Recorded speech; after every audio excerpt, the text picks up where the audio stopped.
嗨，亲爱的书友们，欢迎来到书海时光，一个为你每日推荐好书的心灵驿站。赶快关注我们，一起畅游书海，让阅读点亮每一天的精彩。亲爱的观众朋友们，大家好，今天我将带领大家走进一部跨越时空的文学巨著《浮士德》。这部作品由德国文学巨匠约翰·沃尔夫冈·冯·歌德 （Johann Wolfgang von Goethe） 创作，历时60余年才最终完成，被誉为欧洲文学的巅峰之作。歌德，这位德国最伟大的诗人、作家和思想家，通过《浮士德》探讨了人类存在的终极问题：生命的意义、欲望的边界、灵魂的救赎。《浮士德》不仅仅是一部文学作品，它更是一部关于人类灵魂的哲学史诗。它以诗句的形式，讲述了学者浮士德为了追求知识和权力，不惜与魔鬼弥菲斯特签订契约，将自己的灵魂作为交换的故事。这部作品深刻地揭示了人类内心的矛盾与挣扎，探讨了知识、权力、爱情、信仰等永恒主题。对于每一位读者来说，阅读《浮士德》不仅是一次文学的享受，更是一场心灵的洗礼。它让我们反思，在追求梦想的过程中，我们是否也在不知不觉中出卖了自己的灵魂？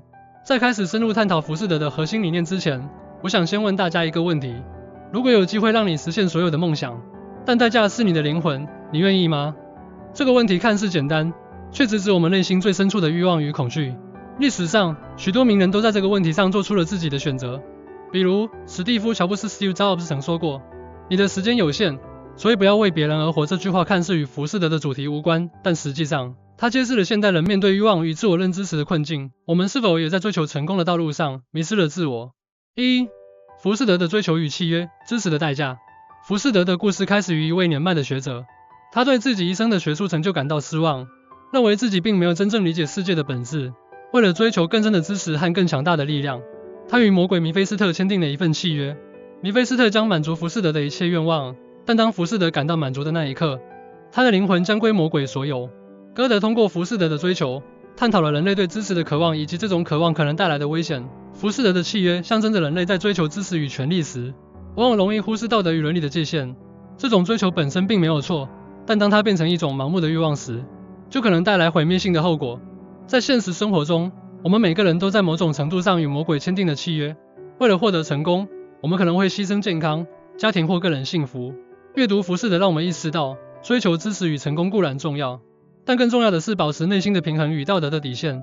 正如书中所言，理论是灰色的，而生命之处常青。这句话提醒我们，理论知识固然重要，但更重要的是在实践中保持对生命的热爱与敬畏。在浮士德中，歌德写道：“太初有道，道与神同在，道就是神。”这句话不仅是对圣经的引用，更是对人类追求真理的深刻反思。浮士德在追求知识的过程中，逐渐意识到，真正的智慧并不在于掌握多少知识，而在于理解生命的本质与意义。弥菲斯特的角色，欲望的化身。弥菲斯特是浮士德中的关键角色，他是魔鬼的化身，代表着人类内心深处的欲望与诱惑。他的存在不仅是对浮士德的考验，更是对人类灵魂的挑战。歌德通过弥菲斯特揭示了人类欲望的复杂性与危险性。弥菲斯特并非单纯的邪恶，他更像是一种催化剂，激发着浮士德内心深处的欲望与潜能。他的角色象征着人类在追求梦想的过程中，必须面对的内心冲突与道德挑战。在现实生活中，我们每个人心中都有一个弥菲斯特，它代表着我们的欲望与诱惑。理解并控制这些欲望，是我们在追求成功与幸福的过程中必须面对的课题。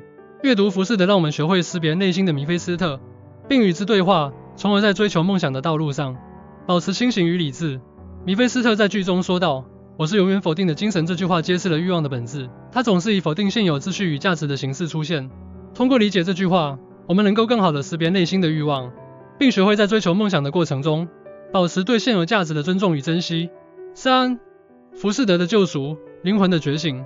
在浮士德的结尾，浮士德经历了种种磨难与考验，最终在爱的力量下实现了灵魂的觉醒与救赎。他的故事告诉我们，即使在最黑暗的时刻，人类依然有获得救赎的可能。歌德通过浮士德的救赎，探讨了人类灵魂的复杂性以及爱的力量。浮士德的觉醒并非一蹴而就，而是经历了漫长的内心挣扎与自我反省。他的故事告诉我们，真正的救赎来自于对自我与世界的深刻理解，以及对爱的坚定信仰。在现实生活中，我们每个人都在某种程度上经历着内心的挣扎与自我反省。阅读浮士德让我们明白，即使在最困难的时刻，我们依然有获得救赎与新生的可能。通过学习浮士德的经历，我们能够更好地面对内心的冲突与挑战，并在爱的力量下找到内心的平静与满足。在浮士德的结尾，歌德写道：“一切无常事物，无非譬如一场。这句话揭示了生命的本质，一切事物都是短暂的，唯有爱与智慧才是永恒的。通过理解这句话，我们能够更好地珍惜当下，珍惜身边的人，并在爱的力量下，找到生命的真正意义。4. 浮士德与现代社会，欲望与道德的平衡。浮士德虽然创作于19世纪，但其主题与现代社会息息相关。在当今这个充满竞争与挑战的时代，我们每个人都在某种程度上面临着欲望与道德的冲突。歌德通过浮士德揭示了人类在追求梦想的过程中必须面对的内心冲突与道德挑战。现代社会的高速发展使得我们更容易陷入对物质与成功的盲目追求，而忽视了内心的平衡与道德的底线。阅读浮士德让我们意识到，在追求梦想的过程中，保持内心的平衡与道德的底线是至关重要的。通过学习浮士德的经历，我们能够更好地识别内心的欲望与诱惑，并在追求成功的道路上找到真正的幸福与满足。歌德在浮士德中写道：人要奋斗，犯错，挣扎，犯错，再奋斗，直至期末。这句话提醒我们，人生的道路并非一帆风顺，而是充满了挑战与考验。通过理解这句话，我们能够更好地面对生活中的困难与挫折，并在不断的奋斗与反省中找到真正的自我。亲爱的观众朋友们，通过今天的介绍，我们可以看到，浮士德不仅是一部文学巨著，更是一部关于人类灵魂的哲学史诗。它以诗句的形式探讨了知识、权力、爱情、信仰等永恒主题，揭示了人类内心的矛盾与挣扎。我强烈建议大家去阅读浮士德，去感受歌德笔下的深刻哲理与人生智慧。在阅读的过程中，我们可以反思自己的内心世界，识别内心的欲望与诱惑，并在追求梦想的道路上，保持内心的平衡与道德的底线。正如歌德所言，人生最重要的是有勇气去开始，让我们鼓起勇气，去面对内心的冲突与挑战，去追求真正的幸福与满足。无论前方的道路多么艰难，只要我们保持对生命的热爱与敬畏，就一定能够找到属于自己的救赎与新生。人生的旅程充满了未知与挑战，但正是这些未知与挑战，赋予了生命真正的意义。让我们以浮士德为镜，去审视自己的内心，去追求真正的智慧与爱。无论前方的道路多么曲折，只要我们坚定信念，勇敢前行，就一定能够实现自我，成就非凡人生。谢谢大家的聆听，希望浮士德能成为你们人生旅程中的一位良师益友，帮助你们在追求梦想的道路上找到真正的自我与幸福。